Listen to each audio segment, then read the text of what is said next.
Scoliosis. Scoliosis is an abnormal curving of the spine. Your spine is your backbone. It runs straight down your back. Everyone's spine naturally curls a thoroughly bit. But people with scoliosis have a spine that curves too much. The spine might look like a letter C or an S. And so, this is the definition of scoliosis.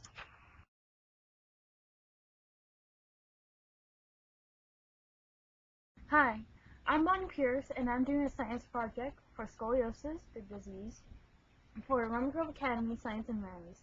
I'm doing this for Miss MacIntosh class, 4th and 5th period, and I'm going to interview my dad, Bill Pearce. And we're going to talk about scoliosis, and we're asking a few questions. Alright. Okay.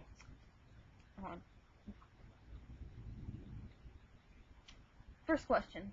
What causes the disease or physical disability? Scoliosis is not so much a disease, it's really more of a syndrome. Everybody has scoliosis in their spine.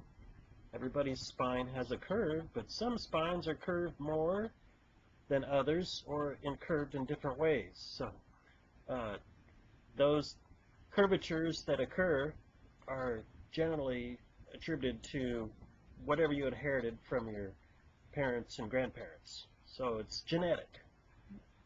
Right, number 2. How does a person get the disease? Well, like I say, you inherit it. So, what's next? Alright, number 3. Is that disease treated? Is there a cure for it? No, there's no cure, but it can be corrected to a certain degree. For example, if a person were to be put into body braces for several years, like you were, you can have your spine grow in a normal manner, and you won't need to have a cure. You'll be functioning fine. How about that? How serious is the disease? Well, it's as serious as it could kill you if you didn't have it corrected. The way this disease works is that your bones in your spine grow normally, but the muscles and ligaments and the tendons that hold everything together keep pulling the bones into a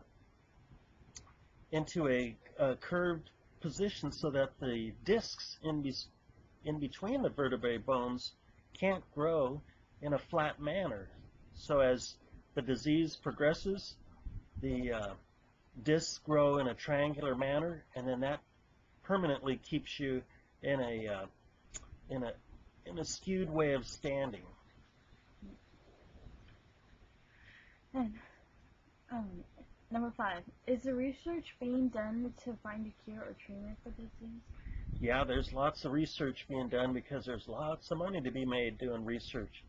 And there's lots of different varieties of braces that can be purchased and designs. And if somebody opts not to use a brace and they decide to just have surgeries instead, there's plenty of synthetic vertebrae, spines, and discs, and there's manners that they can cut into you and alter what's going on around your spine, and put a lot of metal threaded screws and wires and things like that that will pull your spine into a more straight up and down position. But that's nothing that anybody would want to do instead of having a brace put on. And how much does this brace cost? I would think these braces cost somewhere in a minimum of $10,000 a piece. And how much does the surgery cost? I would think a surgery would cost at least $100,000 or more. And how can people with scoliosis do activities,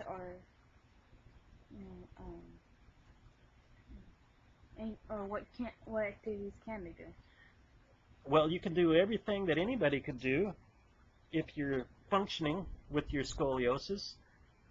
However, if it gets to the point where you're so crippled you can't even stand up straight, I would imagine that you wouldn't be able to do everything that everybody else would do.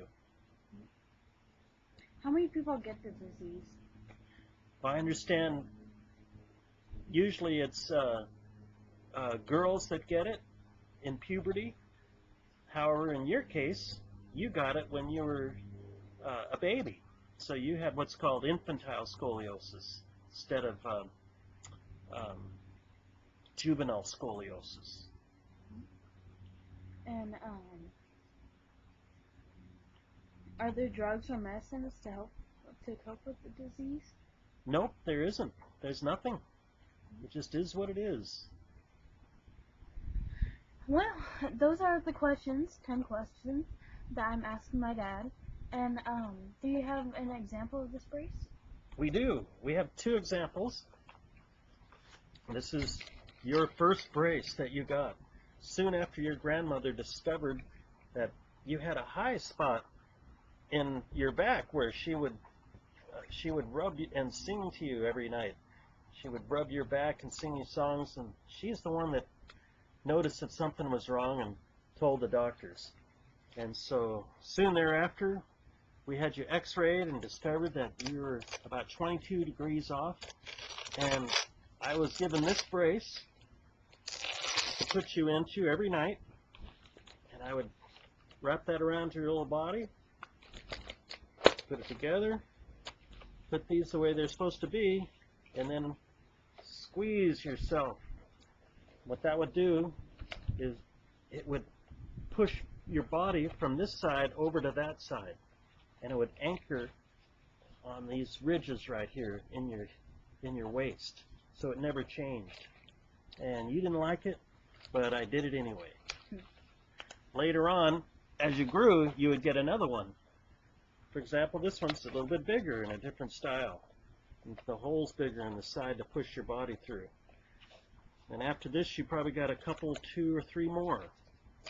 Until now, you're pretty much grown up, and you really don't even need to be in a body brace. You turned out okay. Bless you, lady girl. And is there any types? What are the types of scoliosis?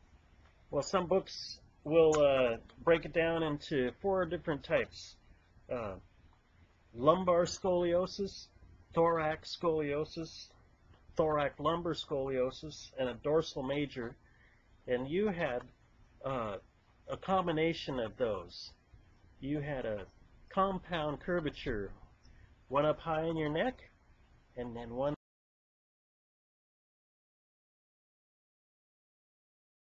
midway in your back.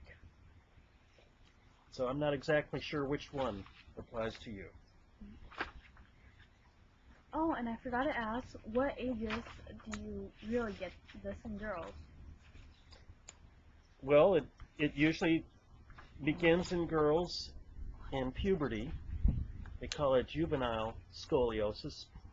But in your case, you got it as a little baby, and so they call it infantile scoliosis.